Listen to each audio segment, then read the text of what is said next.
বিজেপির মিত্র নীতিশ কুমার একটি সরকারি অনুষ্ঠানে একজন মহিলা ডাক্তারের ঘোমটা খুলে ফেলেন, যার ফলে ব্যাপক ক্ষোভের সৃষ্টি হয়। একটি সরকারি অনুষ্ঠানে একজন শীর্ষ মন্ত্রীর হিজাব খুলে ফেলার একটি ভিডিও ভারত জুড়ে ব্যাপক ক্ষোভ ও নিন্দার জন্ম দেয়। সোমবার রাজধানী পাটনায় এক অনুষ্ঠানে বিকল্প চিকিৎসার ডাক্তার হিসেবে নিয়োগপত্র হাতে নেওয়ার সময় পূর্বাঞ্চলীয় রাজ্য বিহারের মুখ্যমন্ত্রী নীতিশ কুমারকে ওই মহিলার ঘোমটা খুলে ফেলতে দেখা যায়।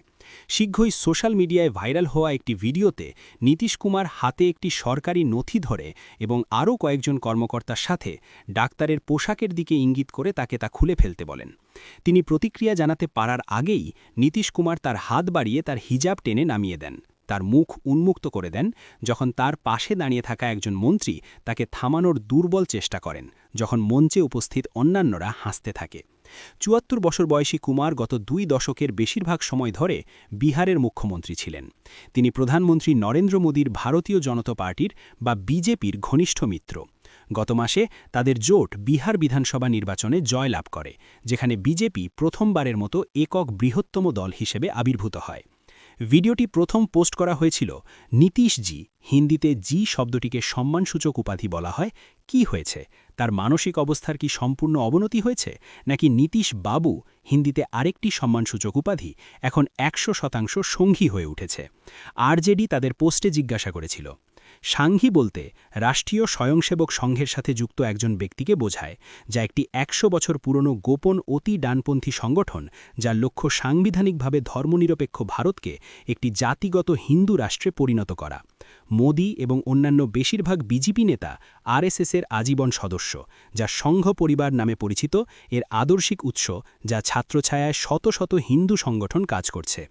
বিজেপি এবং তার মিত্ররা দীর্ঘদিন ধরে মুসলিম মহিলাদের হিজাব ব্যবহারের বিরুদ্ধে প্রচারণা চালিয়ে আসছে। ২০২২ সালে দক্ষিণাঞ্চলীয় রাজ্য কর্ণাটকের তৎকালীন বিজেপি সরকার শ্রেণীকক্ষে হিজাব নিষিদ্ধ করে, যার ফলে মুসলিম সম্প্রদায় ব্যাপক প্রতিবাদের জন্ম দেয়। সেই বছরের শেষের দিকে ২ বিচারপতির সুপ্রিম কোর্টের একটি বেঞ্চ এই মামলায় বিভক্ত রায় দেয়, যার ফলে ২০ কোটি মুসলিমের দেশে হিজাব নিয়ে বিতর্ক এবং রাজনীতি অব্যাহত থাকে। বেশ কয়েকটি হিন্দু গোষ্ঠী দেশব্যাপী হিজাব নিষিদ্ধ করার দাবি জানিয়েছে। বিরোধী দল এবং মুসলিম গোষ্ঠী কুমারের এই পদক্ষেপের নিন্দা জানিয়েছে এবং তার পদত্যাগ দাবি করেছে। এটি বিহারের মুখ্যমন্ত্রী নীতিশ কুমার, একজন মহিলা ডাক্তার তার নিয়োগপত্র নিতে এসেছিলেন এবং নীতিশ কুমার তার হিজাব খুলে ফেলেন। বিহারের সর্বোচ্চ পদে অধিষ্ঠিত একজন ব্যক্তি প্রকাশ্যে এমন জঘন্য কাজে লিপ্ত হচ্ছেন। একবার ভেবে দেখুন, রাজ্যের নারীরা কতটা নিরাপদ থাকবে। এই জঘন্য আচরণের জন্য নীতিশ কুমারের অবিলম্বে পদত্যাগ করা উচিত, প্রধান বিরোধী দল কংগ্রেস পার্টি এক্সে পোস্ট করেছে।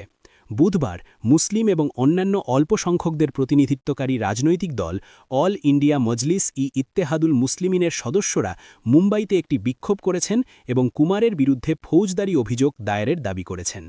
প্রেস ট্রাস্ট অফ ইন্ডিয়া সংবাদ সংস্থার এক প্রতিবেদন অনুযায়ী, একদল পুলিশ অফিসার যখন বিক্ষোভকারী মহিলাকে টেনে নিয়ে যাচ্ছিল, তিনি চিৎকার করে বলেন, একজন মুসলিম মহিলার অসম্মান করা হয়েছে, নীতিশ কুমারের পদত্যাগ করা উচিত। হিজাব পরা আরেক সদস্য বলেন।